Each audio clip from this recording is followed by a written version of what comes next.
Morning, good morning. It is 2:45 a.m. I'm on my way to the gym right now. I wrote a note to my family this morning. I do it occasionally. I'll leave it. It's something that may inspire me, and it's something that may guide them. I don't know, while I'm here. It may guide them while I'm gone.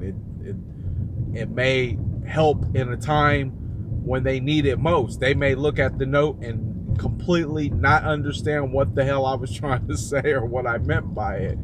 But simply put, the note was written in order to give information and guidance to some of the journeys that I've experienced. I don't necessarily know everything, so I can only share with what I actually do know. I've experienced, and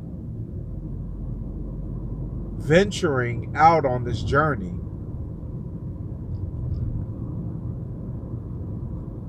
is a very lonely situation, and it's not meant for everybody.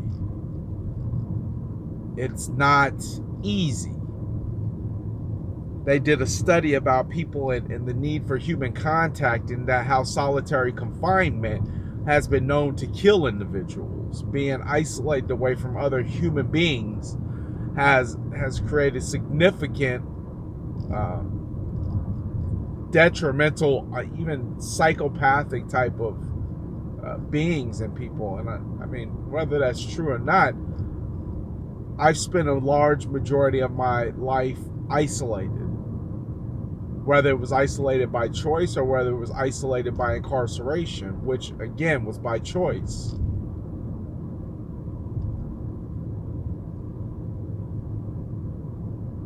So it's not meant for everybody.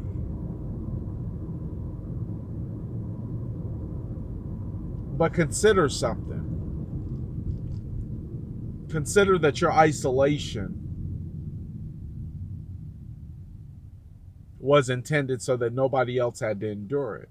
See, I have to look at my family, and I have to look at my kids, and I have to say, wow, I think I really kind of paid the price for everyone,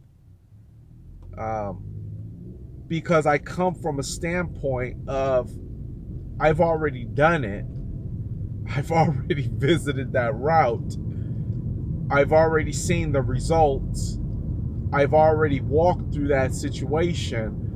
So now here, you don't have to do that.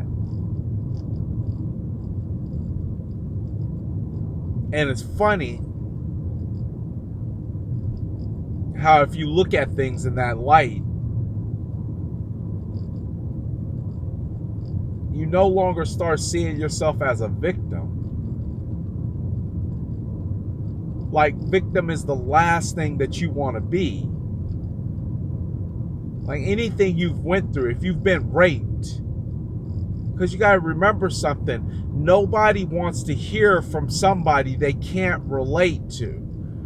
See, I don't want to sit in church and listen to a pastor who can't relate to being in prison, or have smoked some weed, or have I don't want to do that. Bro, what can you tell me? How does your journey and my journey line up if you perfect, if you without fault, and I'm sitting there looking around like,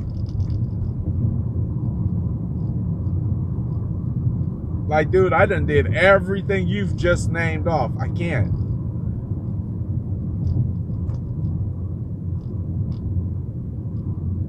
So why would I ever look at my situation being molested? Say, hey, I understand. It happens.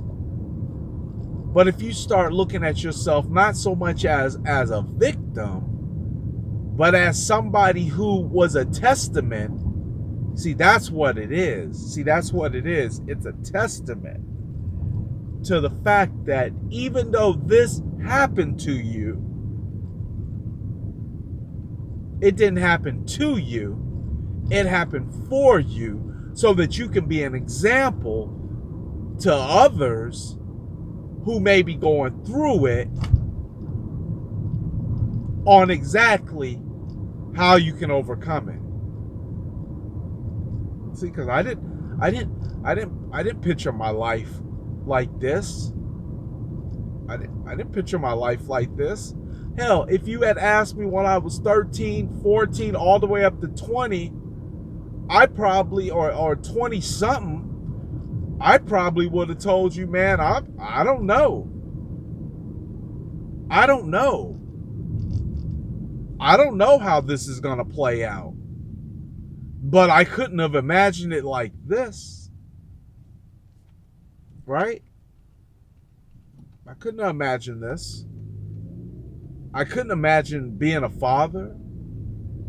I couldn't imagine being the head of this household. I couldn't imagine owning real estate. I couldn't imagine purchasing vehicles. I couldn't imagine going some of the places I done went to. I couldn't imagine.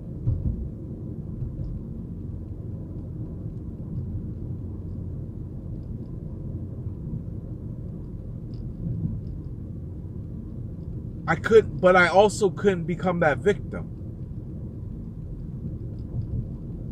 See, one thing part of my life journey has taught me is it's really kind of put a big light, big shiny spotlight on some examples of what being the victim gets you. You get to complain a lot. You get to make all the excuses.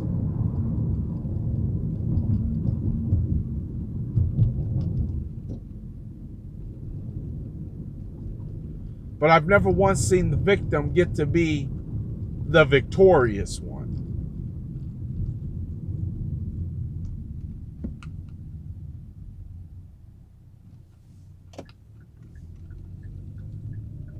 So you end up on your journey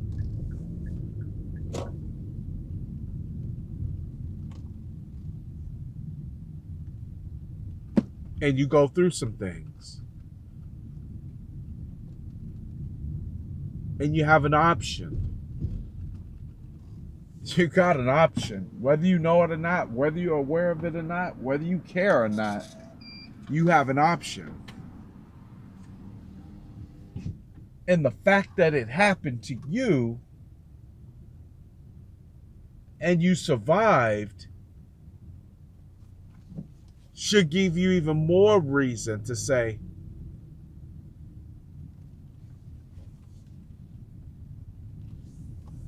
I get it. I understand. Here's my purpose. This is what I'm here for.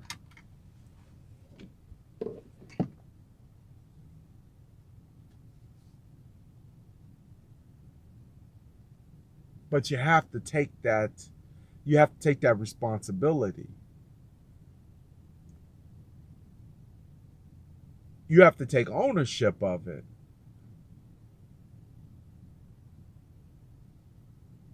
See, because I look at our oldest right now, and I can tell so bad. I can tell that he wants to blaze his own trail. He doesn't want to follow me. Or maybe he does. He wants to experience everything that life has to offer him. I can never knock somebody for that. Because, see, even though I hated being in the fire, it made me tougher. It made me stronger. It made me better. It made me wiser. And sometimes that's not something you can get by just tiptoeing through life.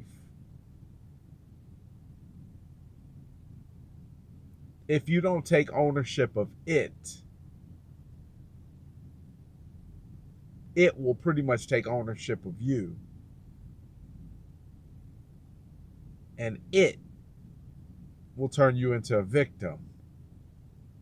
If you own it, it'll turn you into a victor. I can't lose. I can't lose. I'm not above taking a loss, but I can't lose.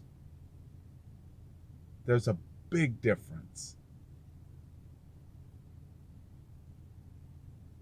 I don't see a loss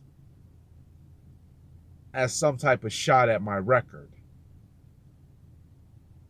I just simply see it as an obstacle to slow me down.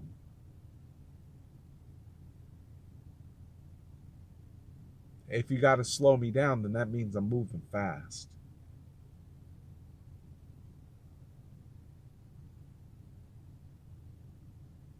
Your purpose is directly tied